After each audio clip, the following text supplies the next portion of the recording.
नमस्कार, मैं हूं रवि कुमार और आप देख रहे हैं मेरे साथ क्रिकेट केसरी। सन 1983 का वर्ल्ड कप तो आप सबको याद होगा, जब भारत ने वेस्ट इंडीज़ को फाइनल मैच में हराकर पहली बार वर्ल्ड कप अपने नाम किया। आपको याद दिला दें कि 1983 वर्ल्ड कप में भारत का सामना वेस्ट इंडीज़ से हुआ था। उस मैच में भारत ने पहले बल्लेबाजी करते हुए 183 रन आए थे। 2 बार के वर्ल्ड चैंपियन वेस्ट इंडीज़ के सामने यह स्कोर काफ़ी बौना लग रहा था, लेकिन कपिल देव के एक शानदार कैच के जरिए यह मैच भारत की तरफ मुड़ गया और भारत पहली बार वर्ल्ड चैंपियन बनने में सफल हुआ। विवियन रिचर्ड्स के उस अद्भुत कैच को भारतीय क्रिकेट फैंस आज तक याद रखते हैं। उस कैच को करने वाले खिलाड़ी थे श्री कपिल देव, जिनके संन्यास के बाद से ही भारत के पास फास्ट बॉलिंग ऑलराउंडर की कमी साफ तौर पर खलनी शुरू हुई। लेकिन आखिरकार आज मैं यह बात क्यों कर रहा हूँ, तो आज हम जानेंगे एक ऐसे क्रिकेटर की कहानी जो आज भारतीय टीम की एक मजबूरी बन गया है। जी हाँ, कपिल देव के संन्यास के बाद से ही भारत को फास्ट बॉलिंग ऑलराउंडर की कमी साफ तौर पर खलनी शुरू हुई। इरफान पठान, अजीत अगरकर, मनोज प्रभाकर, रजत भाटिया, स्टुअर्ट बिन्नी, ऋषि धवन जैसे खिलाड़ी अपने अपने समय में टीम इंडिया से जुड़े, लेकिन टीम में अपनी जगह वह सही ढंग से पक्की नहीं कर पाए। इस बीच 2015 वर्ल्ड कप में भारत अपने साथ ऋषि धवन और स्टुअर्ट बिन्नी जैसे खिलाड़ियों को अपने साथ ऑस्ट्रेलिया लेकर गया, लेकिन खराब प्रदर्शन के चलते सब एक एक करके टीम से बाहर हो गए। भारत के पास स्पिन ऑलराउंडर में जितने शानदार खिलाड़ी थे, उतनी ही परेशानी फास्ट बॉलिंग ऑलराउंडर की थी। जहां स्पिन ऑलराउंडर में भारत के पास हरभजन सिंह, रविंद्र जडेजा, रविचंद्रन अश्विन, अक्षर पटेल जैसे तमाम नामी खिलाड़ी मौजूद हुए और उन्होंने अपना नाम वर्चस्व कितना लिखा, लेकिन दूसरी तरफ फास्ट बॉलिंग ऑलराउंडर की समस्या बढ़ती जा रही थी। इस बीच सिर्फ इरफान पठान ही एक ऐसे खिलाड़ी लगे जिन्होंने भारत के लिए एक लंबे समय तक मैच खेला और न सिर्फ मैच खेले बल्कि भारत को कई यादगार मुकाबलों में जीत दर्ज कराई और T20 वर्ल्ड कप 2007 में भी इरफान पठान ने अहम भूमिका निभाई थी। लेकिन इरफान पठान के बाद भी भारत को एक फास्ट बॉलिंग ऑलराउंडर की ज़रूरत थी, लेकिन भारत कभी भी उस समस्या को पूरा नहीं कर पा रहा था। इसी बीच सन 2016 में मुंबई इंडियंस में एक पतले से लड़की की एंट्री हुई, जिसका नाम था हार्दिक पांड्या। उसके दमदार हिटिंग से सभी चयनकर्ताओं का ध्यान अपनी ओर खींच लिया। हार्दिक को सबसे पहले मुंबई ने सिर्फ 10 लाख रुपए की राशि में अपनी टीम से जोड़ा था, लेकिन हार्दिक ने उस दिन के बाद से कभी भी पीछे मुड़कर नहीं देखा। उनके शानदार प्रदर्शन का इनाम उन्हें जल्द ही मिला जब वे भारतीय टीम में पहली बार चुने गए। 2016 का T20 वर्ल्ड कप का भारत बना बांग्लादेश मैच तो आप सबको याद होगा। वे हार्दिक ही थे जिन्हें 3 गेंदों पर 2 रन बचाने थे और उन्होंने भारत को 1 रन से जीत दिलाई थी।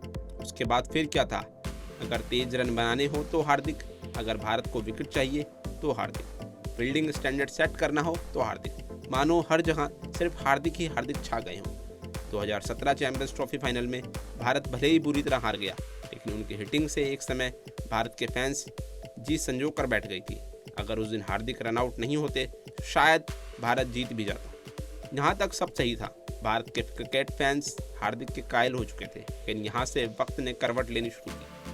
2018 एशिया कप में हार्दिक पांड्या चोटिल हो गए और लगभग काफी समय तक वह टीम से बाहर रहे। इस बीच हार्दिक कॉफी विद करण शो में भी नजर आए, जहां उनके और केएल राहुल के द्वारा महिलाओं के ऊपर कुछ आपत्तिजनक कमेंट दिखाए गए, जिसके बाद उन पर बैन लगने की भी आशंका जताई गई थी। लेकिन लोगों की माने तो 2019 वर्ल्ड कप को देखते हुए उनके और केएल राहुल के ऊपर बैन नहीं लगाया गया, जिसके बाद हार्दिक पांड्या का घमंड और भी ज्यादा बढ़ गया।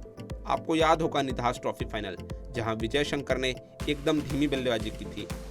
वो तो शुक्र है दिनेश कार्तिक का, जिन्होंने भारत को उस मैच में जीत दिला दी, लेकिन यहाँ पर सभी हार्दिक को बहुत मिस कर रहे थे। हार्दिक ने लंबे समय बाद जब टीम इंडिया में वापसी की तो उन्हें सीधे भारतीय टीम में एंट्री मिली, क्योंकि भारत के पास कोई भी फास्ट बॉलिंग ऑलराउंडर था ही नहीं। यहाँ से हार्दिक को एक बात समझ में आ गई कि मुझे टीम इंडिया की ज़रूरत नहीं है, बल्कि टीम इंडिया को अब मेरी ज़रूरत है। उसके बाद से ही हार्दिक के रवैये में बदलाव आना शुरू हो गया। ना तो वह सही तरह से सीनियर खिलाड़ियों की बात मान रहे थे और ना ही अन्य खिलाड़ियों की बातों को ज़्यादा महत्व दे रहे थे। इस बीच 2021 में उन्हें मुंबई इंडियंस से बाहर होना पड़ा और उन्हें एक नई टीम गुजरात टाइटंस की कप्तानी मिली।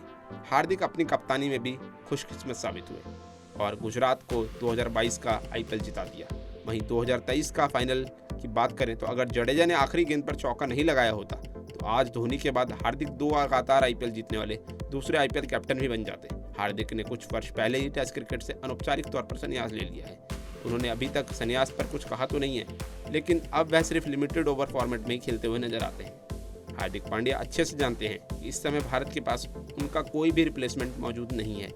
वर्ल्ड कप 2023 में लगी चोट के बाद पहले कयास लगाए जा रहे थे कि हार्दिक जल्दी फिट हो जाएंगे, लेकिन हार्दिक तब फिट हुए जब आईपीएल शुरू होने वाला है। भारत के पास इस समय फास्ट बॉलिंग ऑलराउंडर में शिवम दुबे, विजय शंकर, वेंकटेश अय्यर, शार्दुल ठाकुर जैसे खिलाड़ी हैं, लेकिन इनमें से भी हार्दिक को रिप्लेस करना लगभग असंभव है। इस साल आईपीएल में हार्दिक की वापसी हुई है, जहां वह मुंबई इंडियंस की कप्तानी संभालते हुए नजर आएंगे। जब से मुंबई की कमान हार्दिक को सौंपी गई है, तभी से फैंस आग बबूला हो बैठे हैं। 5 बार का आईपीएल खिताब जीतने वाले रोहित शर्मा को बिना कुछ बताए, बिना कुछ समझाए मुंबई की कमान हार्दिक को सौंप दी गई, जो कि फैंस को बिल्कुल भी पसंद नहीं आया, क्योंकि हार्दिक 2022 आईपीएल में मुंबई की कप्तानी करना चाहते थे और इसी चक्कर में मुंबई ने हार्दिक को रिलीज भी किया था। लेकिन अब जब हार्दिक की मुंबई में वापसी हो गई है तो उन्हें कप्तान बना दिया गया है। यहाँ तक कि हार्दिक की मुंबई की वापसी से पहले सभी को शक था कि अगर मुंबई में हार्दिक की वापसी होती है तो वही कप्तानी संभालेंगे, और आखिर में हुआ भी वही। खैर, आईपीएल के बाद T20 वर्ल्ड कप खेले जाने वाला है, जहां फैंस देखने के लिए बेसब्र हैं कि हार्दिक इस बार ठीक होकर वर्ल्ड कप खेलेंगे या फिर नहीं। अब हार्दिक की इस वीडियो के बाद आप क्या कहना चाहते हैं, हमें कमेंट सेक्शन में ज़रूर बताएं। साथ ही इसी तरह की क्रिकेट से रिलेटेड खबरों को देखने के लिए देखते रहिए क्रिकेट केसरी, और वीडियो को लाइक और शेयर करना ना भूलें।